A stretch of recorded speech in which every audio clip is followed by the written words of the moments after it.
ஓம் உயிரான ஈஸ்வரா, ஓம் துருவ நட்சத்திரத்து பேருருள் பேரொளி, ஓம் வெள்ளி விளாகம் பத்ரேஸ்வரி அம்மா துணை.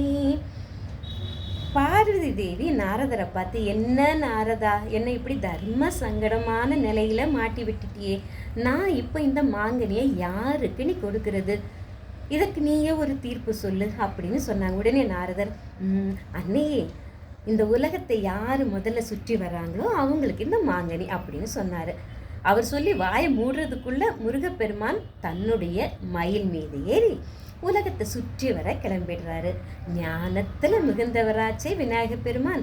அவர் நாரதர்கிட்ட, நாரதரே, ஒரு குழந்தையோட உலகமே அதோட தாய் தகப்பன் தானே அப்படின்னு கேட்குறாரு. உடனே நாரதர் ஆமா அப்படிங்கிறாரு.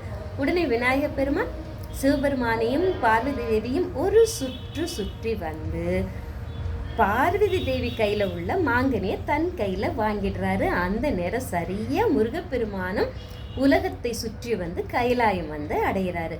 ஆனால் அவர் பார்த்த காட்சி அவருக்கு மிகுந்த கோபத்தை ஏற்படுத்திருச்சு. அதனால் அவர் அவங்களெல்லாம் பார்த்து, இனி நான் இங்கே இருக்கவே மாட்டேன், எனக்கென்று ஒரு இடம், எனக்கென்று மக்கள் நான் வாழ போகிறேன் அப்படின்னு கைலாயத்தை விட்டு மிகுந்த கோபத்தோடு நடக்க ஆரம்பிக்கிறாரு. பெற்ற உள்ளம் தாங்குமா?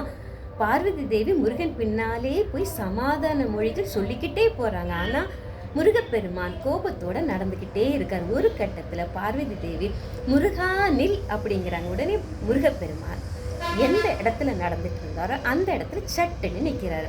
உடனே பார்வதி தேவி மேலும் பல சமாதான வார்த்தைகள் சொல்கிறாங்க. ஆனால் முருகப்பெருமான் எதற்கும் சமாதானம் அடையாமல் அந்த இடத்துலேருந்து நடந்து பழனி மலை அடைந்து பழனி மலையிலேயே குடியமர்றாரு. முருகப்பெருமான் பழனி மலையில் குடியமர்ந்தனால பழனிமலை எவ்வளவு பேரும் பெருமையும் பெற்றதோ, அதே போல பழனி மலையை அடைவதற்கு முன்பு சிறிது நேரம் நின்றதனாலேயே இந்த காந்தமலை பெரும் பேரும் புனிதமும் புகழும் அடைஞ்சது. காந்தமலையிலிருந்து சிறிது நேரத்திலேயே அவர் பழனி மலை அடைஞ்சதுனால காந்தமலை முருகன் போலவே பழனிமலை முருகனும் தோற்றளிக்கிறாரு. இதன் காரணமாகவே காந்தமலையில் உள்ள சுப்பிரமணிய சுவாமி கோவிலில் உள்ள முருகப்பெருமானும் பழனிமலையில் உள்ள பழனி ஆண்டவர் மலை கோவில் முருகப்பெருமானும் வலது கையில் தண்டம் தாங்கி மேற்கு நோக்கி காட்சியளிக்கிறாங்க.